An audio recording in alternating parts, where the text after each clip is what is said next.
Good morning, everyone. I think that's 11 o'clock, so we will kick off the second of Angus and I's autumn webinars. For those who weren't able to join us last week or the topic wasn't appropriate, I'm Ian Parker, Director of Whitley Stimpson, and co-presenting with me is Angus Aston, Director of Wise Investment.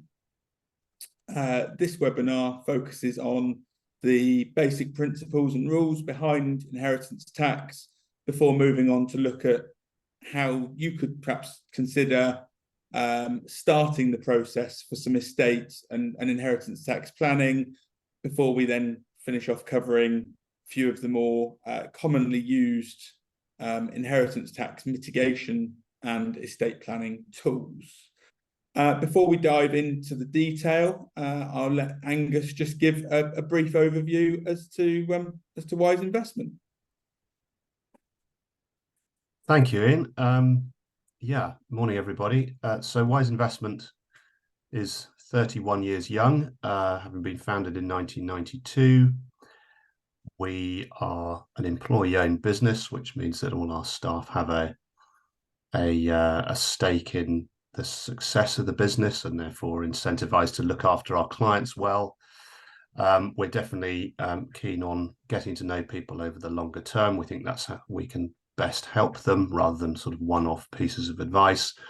And our key areas are pensions and retirement planning, managing investments, and then eventually helping people manage the transfer of their assets usually to their children, and along the way we'll sort of bolster things with protection advice and so on. So that's the sort of central part of what we do. We have about 900 or so clients, many of whom have been with us since the 90s. So that's us. We're very firmly local, having been founded and still based in Shipping Norton with just the one office. Brilliant, thanks Angus. And just to give a little insight into Whitley Stimpson, there's a lot of overlap between ourselves and Wise in terms of our ethos and cultures, and again we're very much focused on long-term client relationships. We're now in our 92nd year. We've got 4 offices sort of spanning the Thames Valley in Banbury, Bicester, High Wycombe and Witney. We offer a complete holistic approach to our advisory services. So whilst we do offer all of the usual compliance services, tax returns, statutory accounts, audit services, etc., we also offer the tax planning and advisory side, which we think allows us to build even deeper relationships with our clients. A little bit of housekeeping before we dive in, just to say the boring legal jargon. The content of the presentation represents Angus and my personal views and must not be construed as financial or investment advice. Everything that we say today is based on our current understanding and may be subject to change in the future. And clearly, as it says there, past performance is not an indication of any future performance. So really, hopefully the webinar will give you some insight into estate planning and IHT, but please do pick up with us if you have any more in-depth or specific queries. The format for the webinar today will be that I expect the main presentation will be somewhere 45-50 minutes long. There is quite a lot of content in here, but Angus and I will do our best to avoid waffling. And then there should be time for a Q&A session at the end, hopefully looking to wrap up just under the hour. So with that, I will kick off into sort of where are we with inheritance tax, because I think that gives quite a useful backdrop to show the current IHT landscape. So inheritance tax is becoming an increasingly valuable source of funding for the government. Inheritance tax as we know it today has been in place since March 1986.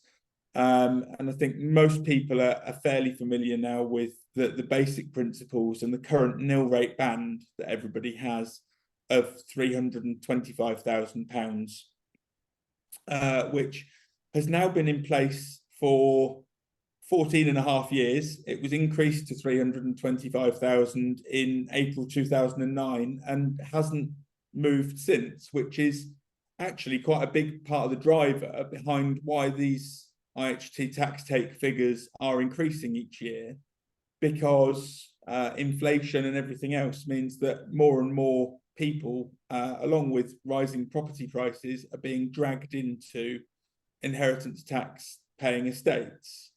I was quite surprised at the number of estates that are now within the remit to inheritance tax. Looking back at a couple of years, 2021, there were just over 27,000 estates during that tax year that were required to pay inheritance tax, and that's versus just under 18,000 10 years ago. So that is a sizable increase over the last 10 years. And actually, when you look at the effect of inflation, £325,000 in 2009 is worth just under £420,000 today. So you can see that by not increasing that threshold, the squeeze is there.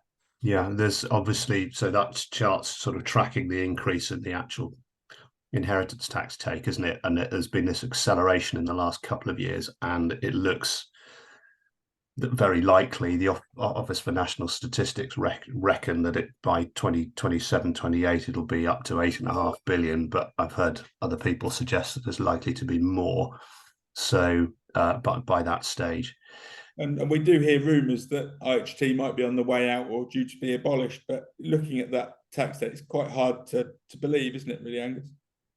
Yeah, I mean, this is good sort of marginal revenue for the Treasury, and as we know, money's tight, and so they probably can't afford to give it up. Although contextually, the same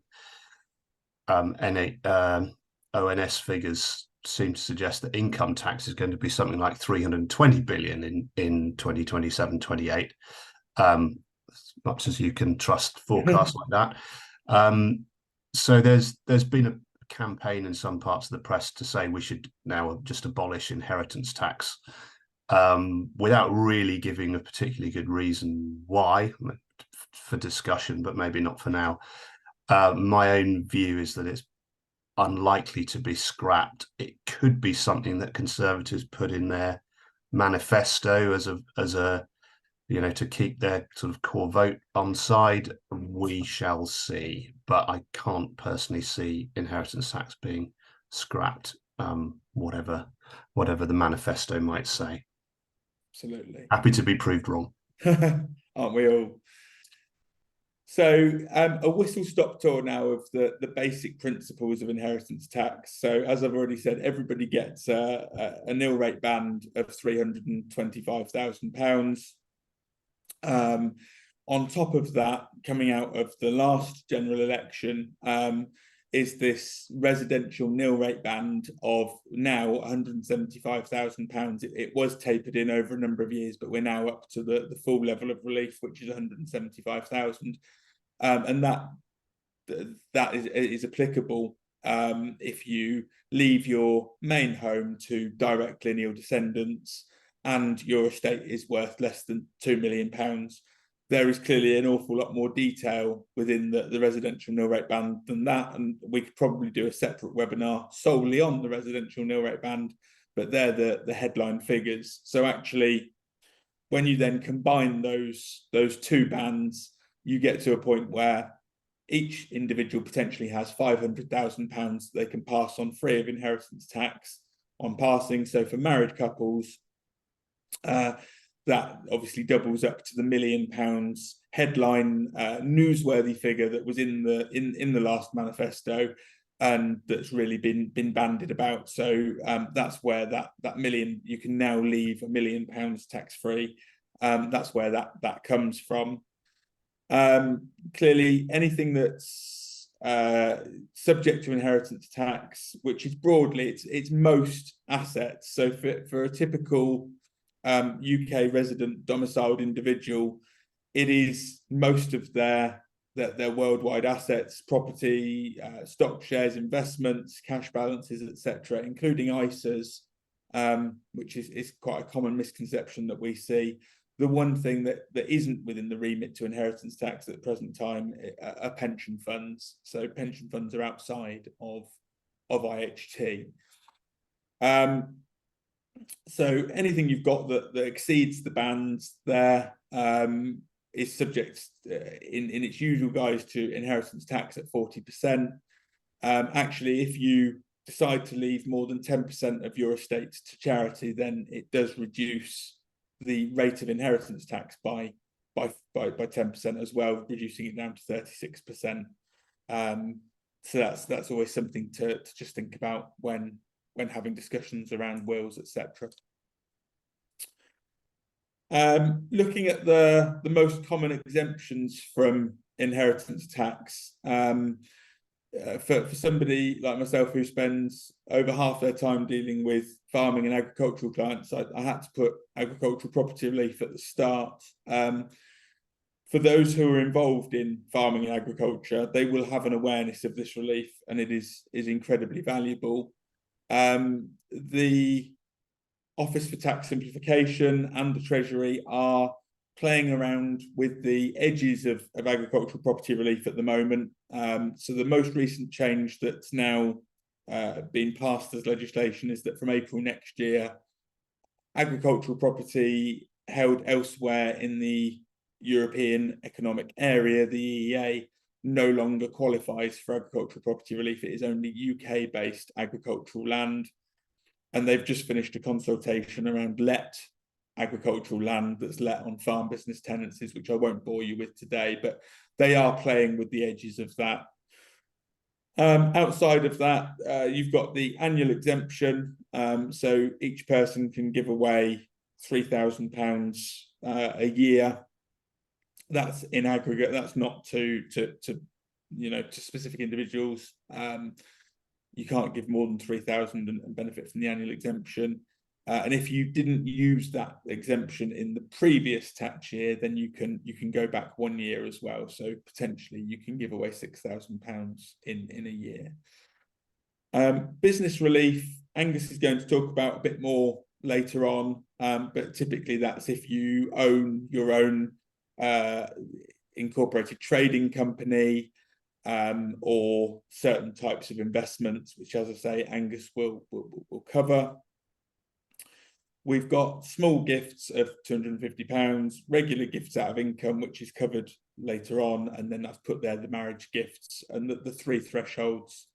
£5,000 is to a child, £2,500 is to a grandchild or a great grandchild, and then £1,000 is to anybody else. So if you've got friends that are getting married and you're feeling very generous, then that's the maximum you can give away without having to even think about inheritance tax implications.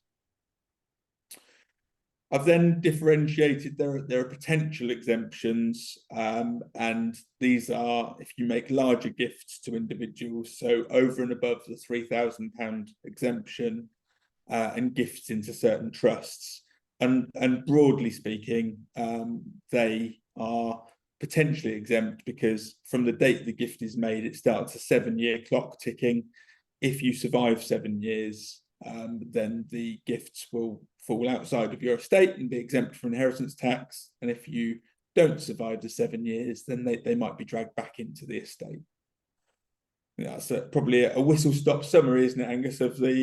It is, and I think that's probably as far as we should go for the moment. We'll delve into a bit more detail and try not to get lost in the weeds as we go along. So we've got here basically who needs an estate plan, and the short answer is everybody. That's because whilst not everybody will have very sizable estates and may not even have inheritance tax issues, actually, as you can see from this picture, there's an awful lot more to estate planning than just the financial aspects, which clearly we're focusing on today. But Angus and I can't stress enough the importance of actually getting everything into order, make order out of the chaos, and the importance of things such as up-to-date wills, powers of attorney, etc., etc. So whilst we won't focus on those today, we did just want to highlight that estate planning is a far bigger picture than just the financial aspects. Yeah, I think I'd add to that and say that once you start delving into it, it can get quite complicated. You've got decisions to make as to who you might appoint as attorneys, who you might appoint as executors, where you'd like your assets to end up, and these things might change over time. So focus on it, take your time over it, do get advice, of course. I'm going to mention solicitors who generally do a very good job in helping people make these decisions and put everything in place. And the other thing is, probably if you have adult children, is to at some level involve them so that they know what's going on and where to find this and that piece of information, and sort of, as far as you are willing to share this information with them, where your money is and what they need to do, because that will just make everyone's lives a great deal easier now and in the future. Absolutely. I think I always say to people, you have to see it as an ongoing process. It's not something you can do once and say it's done. Correct. Yeah, absolutely. Yeah. So we've talked about the process there, Angus. What is the process? So if a client comes to us and says, actually, we can we look at this inheritance tax situation, the first thing we'd be saying to them is, have you made a will, and have you set up lasting powers of attorney, and direct them to probably to a solicitor if they haven't done so. But then, as far as the sort of planning how you manage it, we're going to have a fairly lengthy conversation establishing sort of where they are, how they've got here, what their hopes and aspirations are for the future, tot up their current assets, any liabilities, and so on. Work out, actually, as it stands, what would be the inheritance tax cost today. Give a great deal of thought to what they're going to need during their lifetimes, including sort of potential cost of care, which is one of these unknowns. Some people never need it at all. Other people may end up spending quite a lot of money on it. Very importantly, we need to look at what sort of level of investment risk and other types of risk they're willing to bear, relating to how sort of secure or guaranteed their income is, and so on and so on. And then from there, we can sort of put together a jigsaw of options, strategies that can be put in place either immediately or over time to, well, transfer assets if that's what's required, and to potentially mitigate the inheritance tax liability. So yeah, it's not as Ian, you just said, it's not a one-off event, and there's a lot of detail to work through.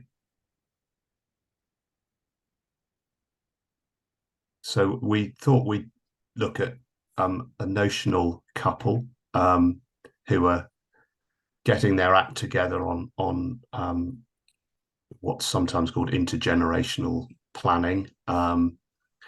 Michael and Andrea Smith, who are basically still in their relatively early years of retirement. They're in good health.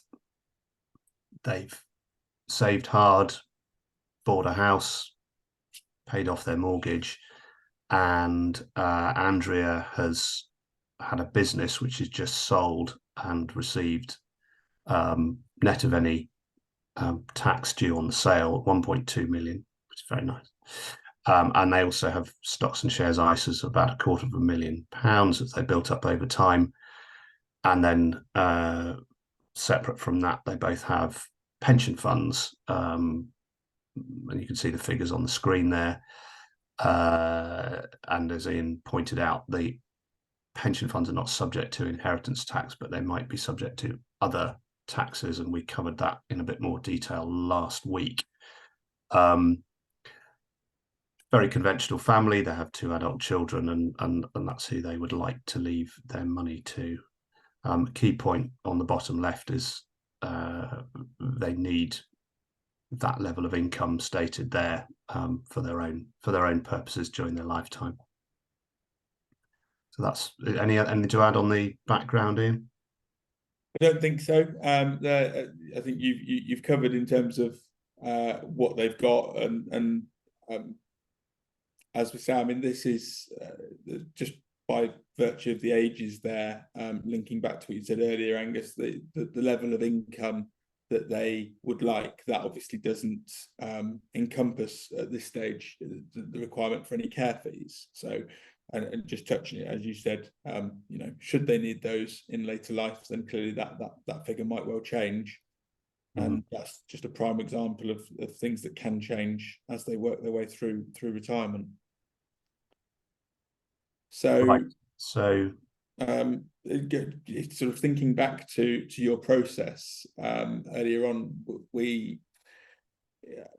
quite useful at this stage, having understood the background, to then look at what the current inheritance tax position is, just because, as you say, people have different attitudes to inheritance tax, and sometimes you get the response, actually, that's absolutely fine, I'm going to leave everything as is, and some people say, I don't want to pay a penny, and probably the majority is somewhere in the middle. So it's always quite useful to calculate the current inheritance tax position at the outset, just because that can be a driver in some of the decision making. So here, and I won't go back over all of the figures, but excluding the pensions, the total assets subject to inheritance tax to 2.45 million. This is all done on the basis that Michael and Andrea have mirror wills. So on one of the first one passing, everything passes to the surviving spouse, and then this calculation is taken upon what would happen if the second one were to pass away.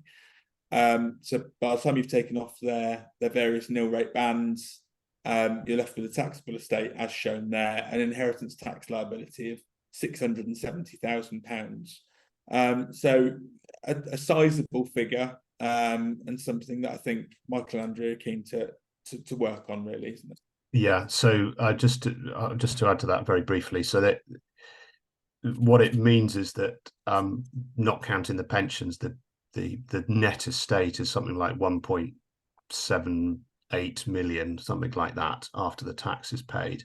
The other point briefly on the residence nil rate band gets tapered when the value is above 2 million. So 2 lots of residence nil rate bands is 350.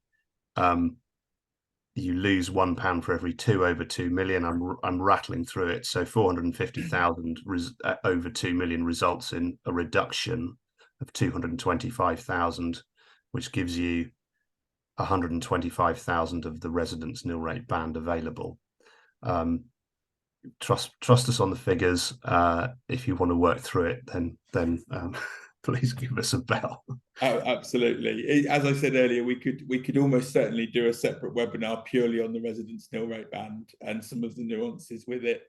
And that's just an example, as Angus has given there, but that's really useful to understand. And then looking at their income position as things stand at the moment as well. The eagle-eyed among you, don't worry, I don't know something you don't.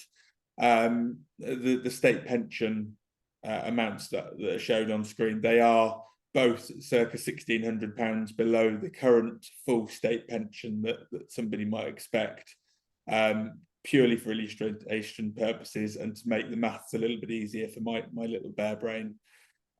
So we've got Michael and Andrea both having a state pension of £9,000 each. As was mentioned earlier, they've decided not to touch their personal pensions at all at this stage. They have some income from their stocks and shares ISA portfolio, which is tax-free. And because of the sale of the business, they're receiving actually quite a lot of bank interest at the moment, particularly with the interest rates increasing. So they're receiving 25,000 bank interest a year. So they have a combined income of £50,000, which less income tax liabilities between both of them of just under 1,200, leaves them with 48,828 as net joint income. So more than enough, well over their current target or requirement. Absolutely. Okay. Okay, so cutting a long story short on the discussions that we've had, they do want to try to reduce that tax bill. They want to help their children now because their children's mortgages have just gotten more expensive with the change in the interest rate environment.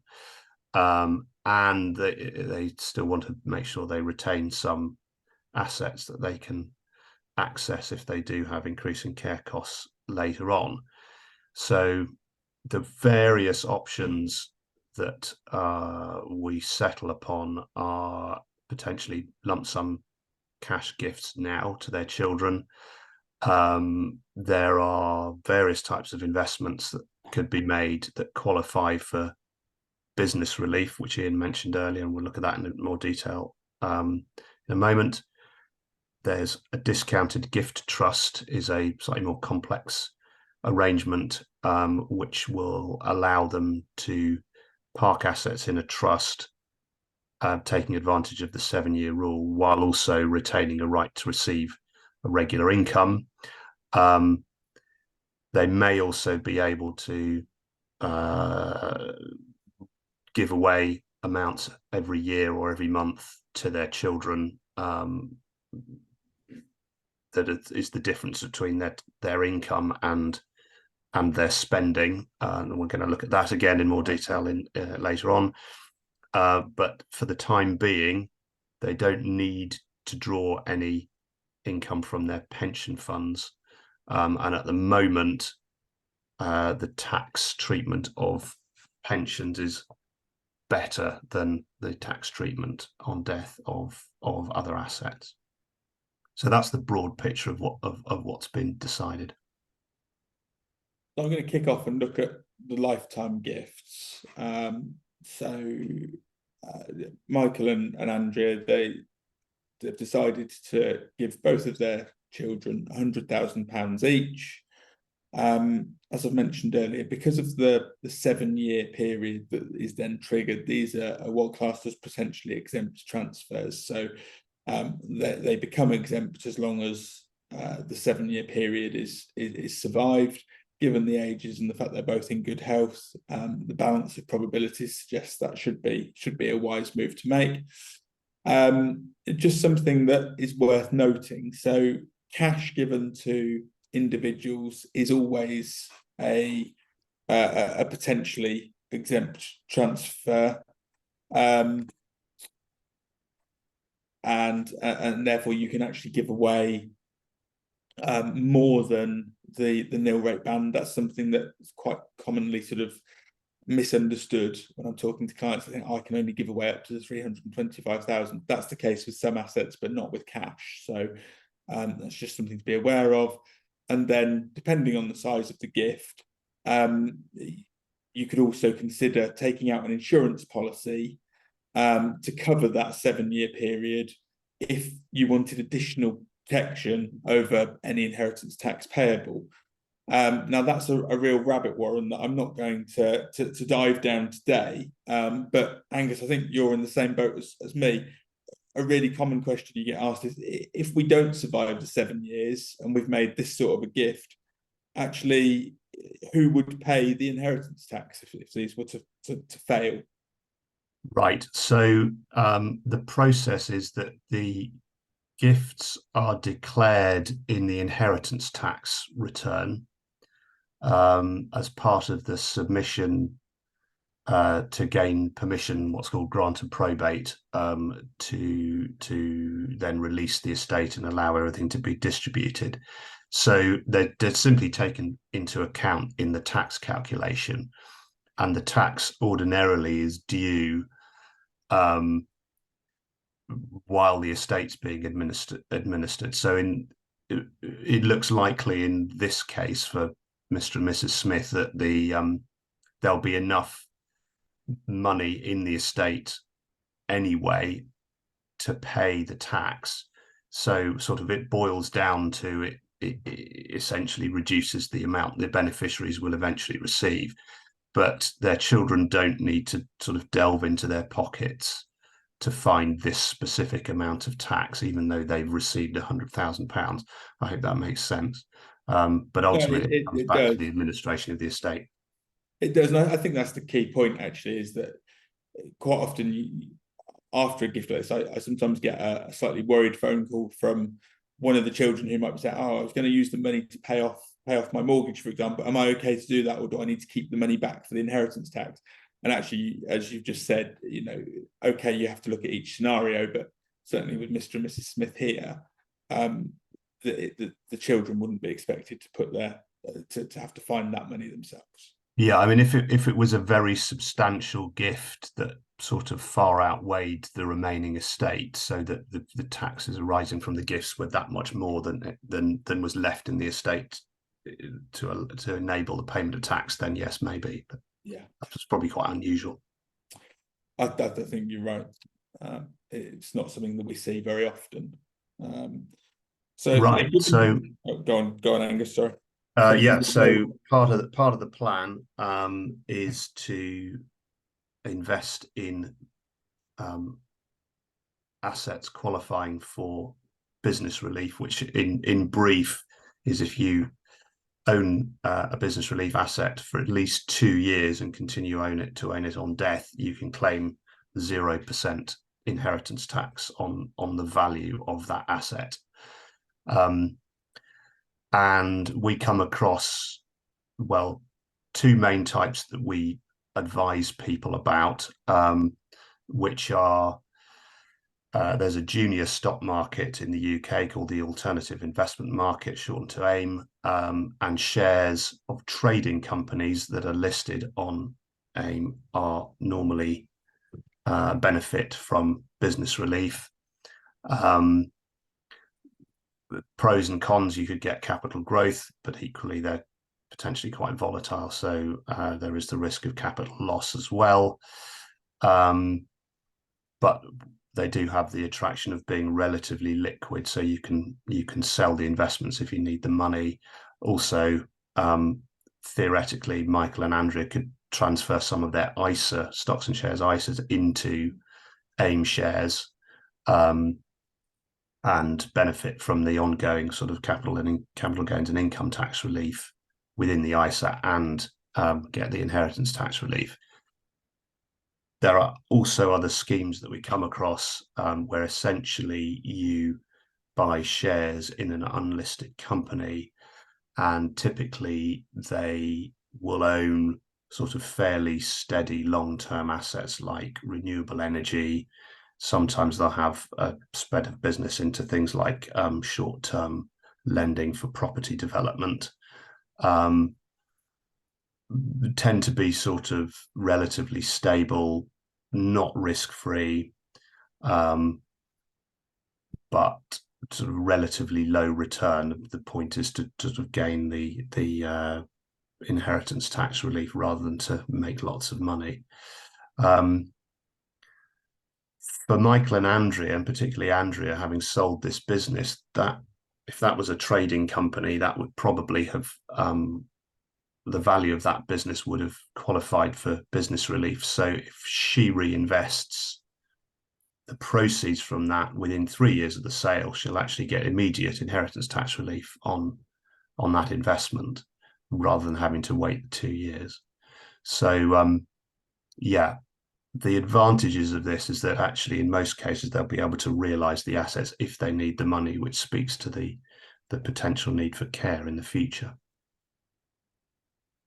Absolutely, and I really like the point you've just made there, Angus, about for Andrea having sold the business 3-year period and reinvesting, because as someone who tends to focus in on tax because that's more our role, headline is that prior to the sale of the business, that the value of that would have qualified for business relief, and so Andrea has really just converted an IHT free asset into cash, which is subject to IHT. So having an option that she can restore that business relief on some of the proceeds, that's a really neat sort of rollover trick there, isn't it?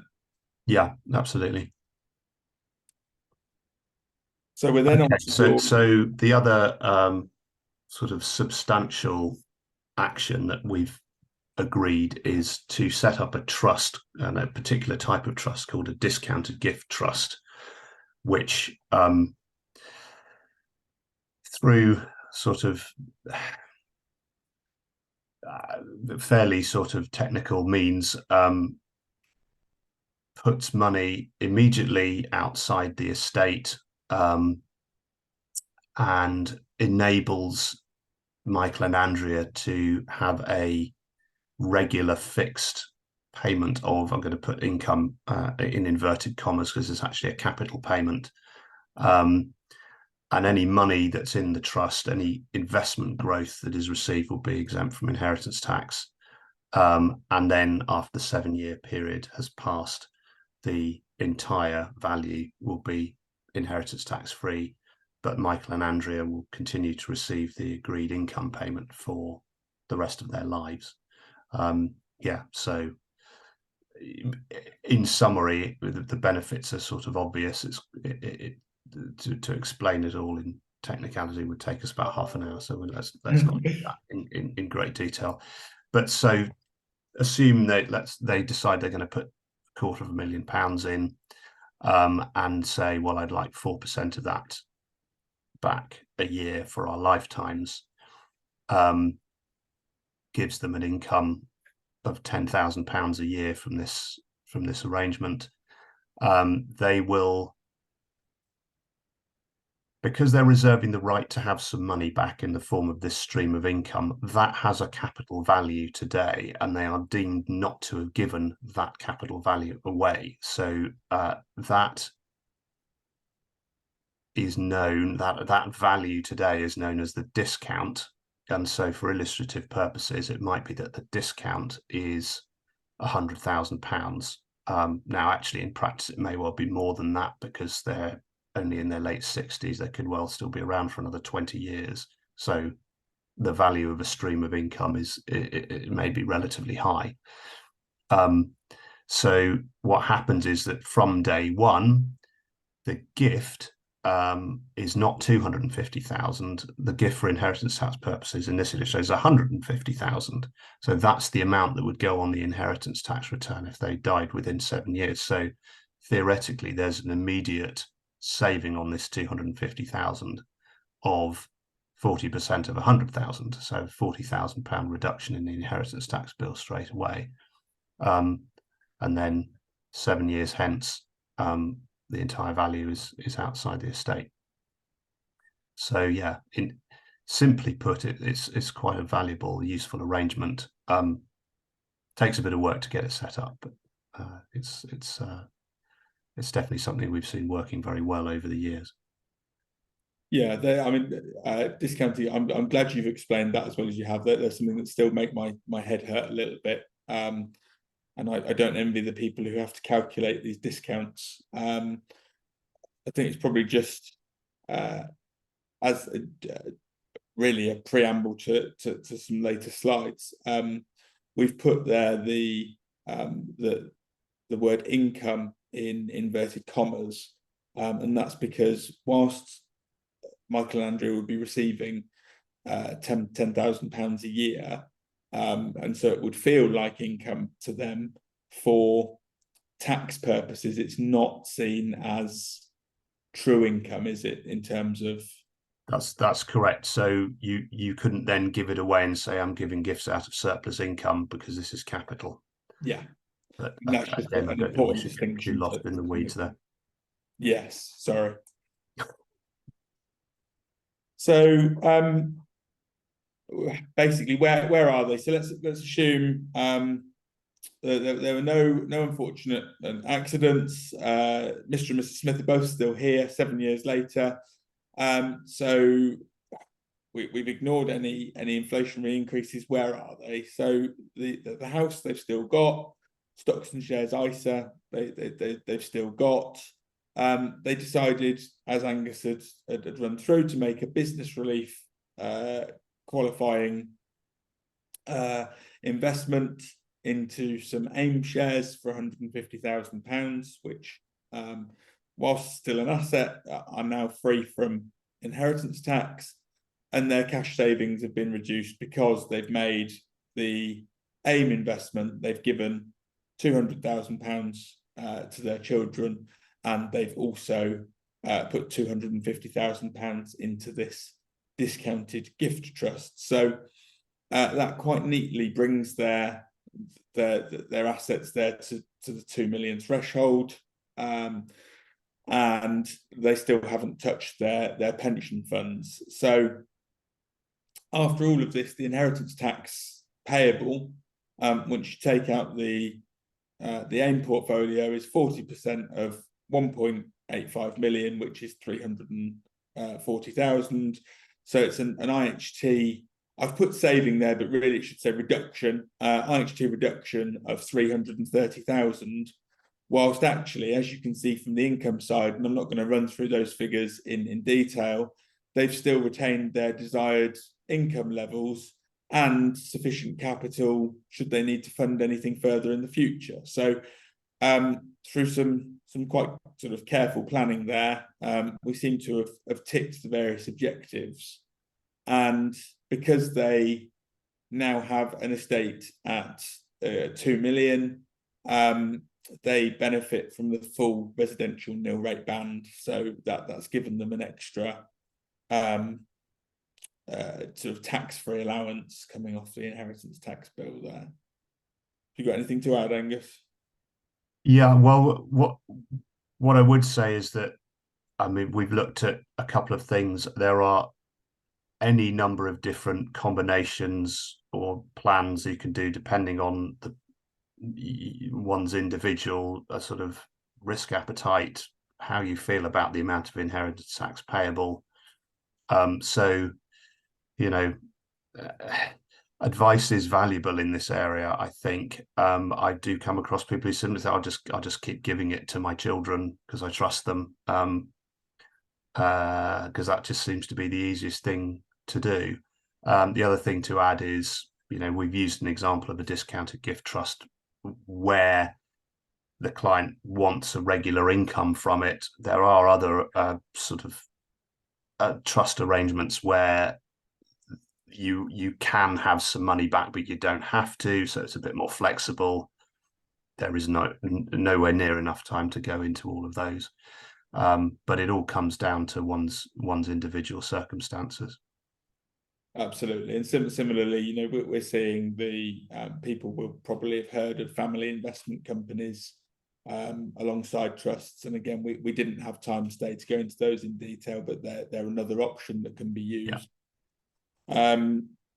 So I think, and finally, and well, indeed. So looking at the income there, if we were to then assume, as it wouldn't be unusual, that actually now that we're Michael and Andrew are in mid-70s, they've decided they're going to start drawing down just a small amount on their pensions. So it might take their annual income to sort of 60,000, and that's fine. But as we saw earlier on, they don't need that much at the moment, and so this is something that we do see, and it's what we sort of call the creep factor, is that people do some planning and they think, oh yes, that's all fine, and then actually a few years goes by where they don't use all of their income, and that the excess just sits in a savings account, and suddenly they find that actually they have gone back over the 2 million threshold for the residence nil rate band, as an example, or something else, and suddenly a bit more is subject to inheritance tax. So we've touched upon it a couple of times. A common strategy for stopping the position getting any worse is making regular gifts out of income, which on the face of it sounds very straightforward, Angus, but in reality... Yeah, so here's the theory. If you've got income, and specifically income, so I'm aware of a bit of anomaly with Michael and Andrea because they're receiving a capital payment back from this discounted gift trust, but let's just jump over that hurdle.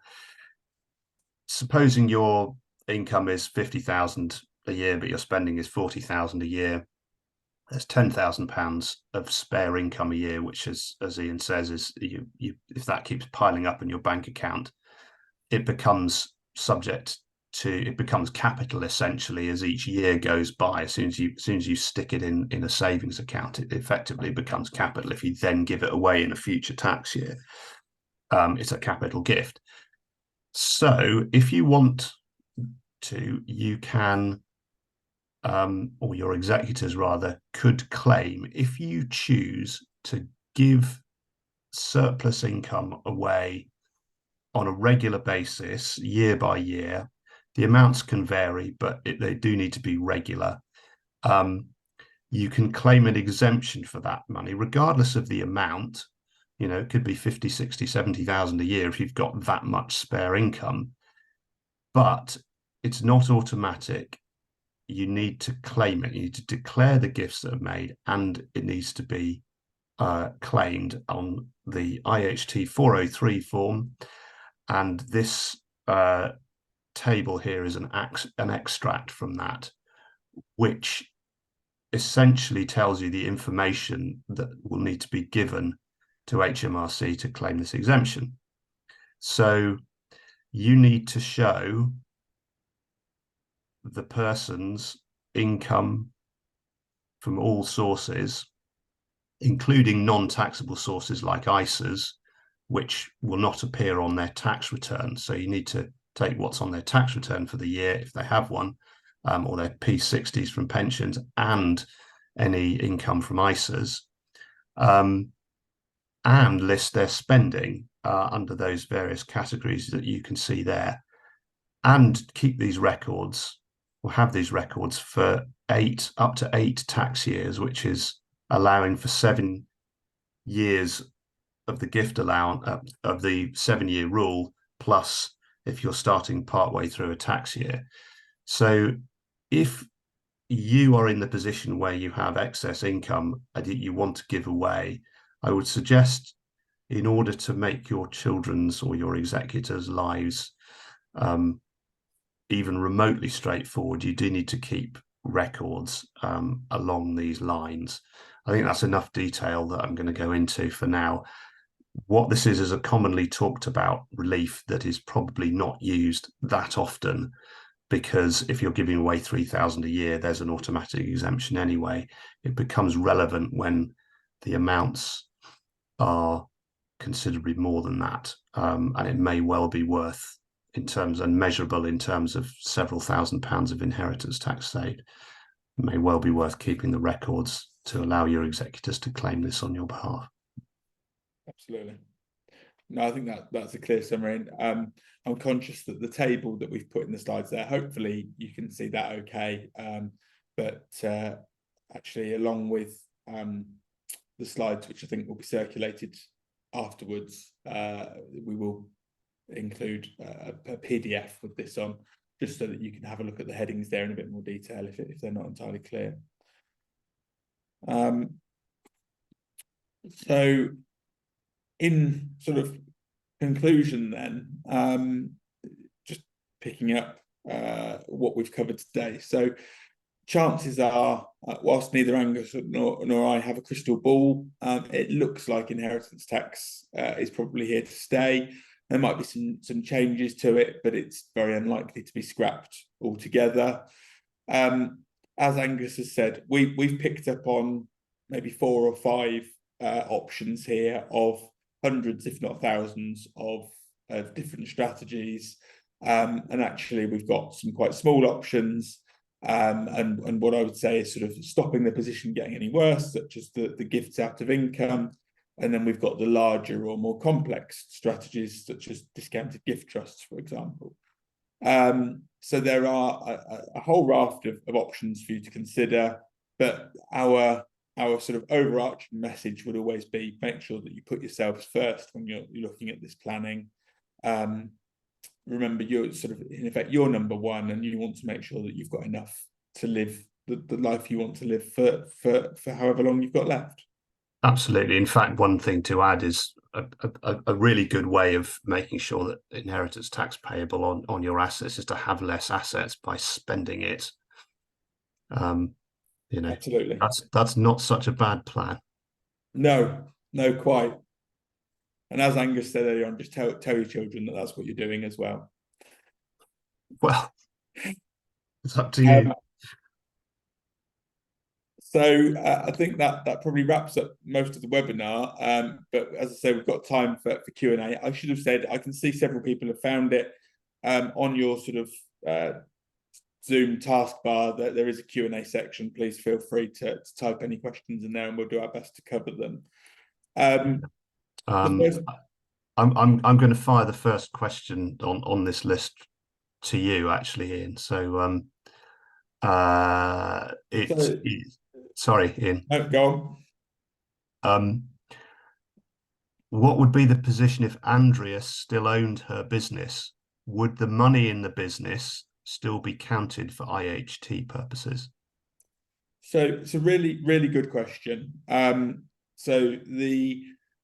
Because we've assumed here that Andrea held all of the shares in her own incorporated trading business, if she still owned all of those when she passed, the business would be valued, and most of the time the value of that business is then covered by business relief and therefore exempt from inheritance tax. Really, the one scenario that we do see is if the business is holding a far higher than expected or required level of cash. So I'm going to use some wildly outlandish figures, but let's say the working capital requirement for the business was £100,000 and it had £1 million of cash in the bank. HMRC would deem there to have been surplus income in there that the business didn't need, and they may well say, well, actually, no, look, you've deliberately left that in the business. You've not taken it out through other means, i.e. dividends or salary, whatever. And so that surplus income is still subject to inheritance tax, but we'll give you the rest of the value of the business. Clearly, I've used some sort of quite wild examples there. It's not something that gets challenged regularly, but it is something to be aware of. And if you think you might be in that position of a company holding sort of excess funds, then it's definitely worth having a chat. Very good. I think the second one, Angus, I'm going to chuck your way, if I may. Okay, so this is what records do HMRC require to prove the 7-year period has passed? That's a good one. Well, you're asked, I believe, to declare on the inheritance tax return any capital gifts made and when they were made, the amounts, etc. And as an executor, you're under a legal obligation to declare those gifts in the last 7 years, but you're not, as I understand it, required to declare any gifts that are more than 7 years old.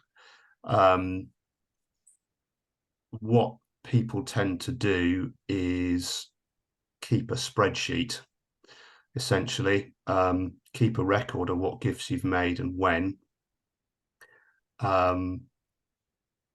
So, and that'll be a rolling, if you're making gifts sort of routinely, or sort of ad hoc amounts, just keep that record, and then it'll be hopefully obvious for your executors what they need to declare. I mean, if you really want to, you could back it up with a bank statement that shows the money leaving the account. I think it would be, and I have to say, I'm not been involved in sort of practically in terms of what happens if, but I think if HMRC sort of is feeling a bit like something needs a bit more investigation, they can investigate if they think something's not been declared correctly. But I suspect unless the amounts being claimed are fairly significant, then they probably wouldn't investigate. Or, you know, if they have some reason to suspect that you gave a large sum of money and it ought to be counted for some reason, and then they would investigate. But they'll, I believe, ordinarily take what's declared on the inheritance tax return. Absolutely. If I might jump in with another one, Angus. Yeah, go ahead. I had a question. Do beneficiaries of an estate have to pay capital gains tax on inherited property? So the short answer is yes. If they sell, so if you inherit a property and then sell it, yes, that sale is subject to capital gains tax in the normal way, but you will inherit the property at its probate value, which should be its market value as at the date that somebody passed. So if Mr. X died at the end of September and left his house to his daughter, for example, she would inherit it at the value of the 30th of September, and assuming she sells it quite quickly and it sells for the same value that it was valued at on death, then no capital gains tax would be paid. If clearly she holds it for 10, 15, 20 years and there's a big value change, then capital gains tax would be calculated in the normal way. I think that. Yeah, I mean, assuming that they haven't then gone to live in it and it's become their main residence, or Absolutely. you know, that kind of thing. The other thing I've come across, I don't know whether, is if the property's sort of sold in relatively short order after probate, but as a significantly higher value than was declared for probate, what then? It depends on the reasons for the increase. If it transpires that it should have been valued at a higher value for probate and it was incorrectly valued at a lower value, then you're into the realms of needing to correct the inheritance tax forms that were submitted. If it's market changes post the date of death that have driven, because I mean we have to remember here to get probate granted can take 6-7 months by the time you filled in the forms, submitted them, and everything else. Yeah, and you can't sell the property generally until you've got that grant of probate. No, so you could be looking at anywhere between sort of 7 months and a year to sell a property. If the market changes have driven a big increase, then that's just as it is. But yes, it would then be subject to capital gains tax on that increase in value payable by the beneficiary. Yeah. Okay. We've got a few. We have very good questions here. Yeah, I think looking at the time, the person who's asked about the property portfolio, I'd quite like, if they don't mind, if they could drop me an email, and my email address is shown on the slide, or drop both of us an email. There's so many what ifs. It depends on the nature of the properties and everything else. So that would be quite useful to pick up separately. Yeah, I mean the challenge is that they're not liquid, so it makes, and there's potentially capital gains on them, so it can be a bit of a challenge to effectively deal with inheritance tax on property. But yes, I think that's what Ian suggested is probably the best way to address that question. The top one I think is probably quite straightforward to answer, in that I think there's a bit of a misconception there. So we've got a question that linking back to our last week's webinar, if you die and you as the rules currently stand, you're over the age of 75 and you leave pensions to some beneficiaries, then as they draw the income down on those, they will pay tax at their marginal rates. That's broadly the position, yeah, and is expected to be sort of post the change in the new rules. Right, yeah. The question we've then got is, if ISAs are inherited, does the recipient have to pay tax on those, and does it ever make sense to switch the drawdown of pensions and ISAs to maximise ISAs? Now, this is ISAs can't, with the exception of a spouse, which is a very sort of specific exemption. ISAs, when somebody dies and leaves an ISA to somebody who isn't a spouse, it loses its ISA status. Yeah. So it's just money or investments at that point.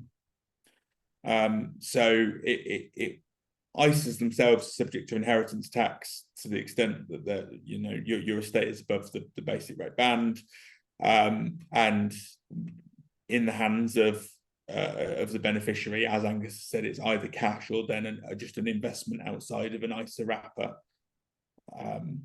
So hopefully that sort of answers your question. Yeah. The money would just be subject to income tax or capital gains tax for the recipient, ongoing, with potentially inheritance tax having been paid on their value when the estate was administered.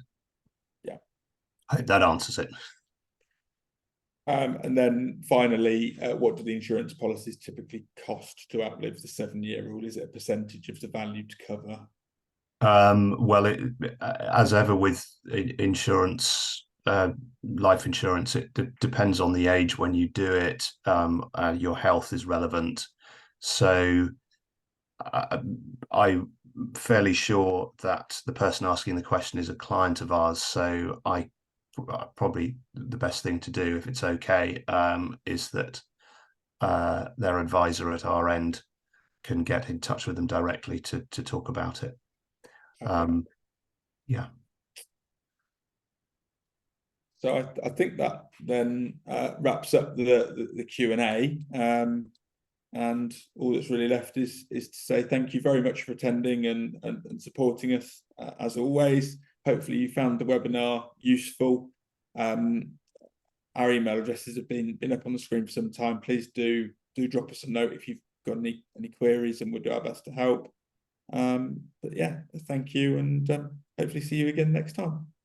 Thank you, Ian. Very well governed, as ever.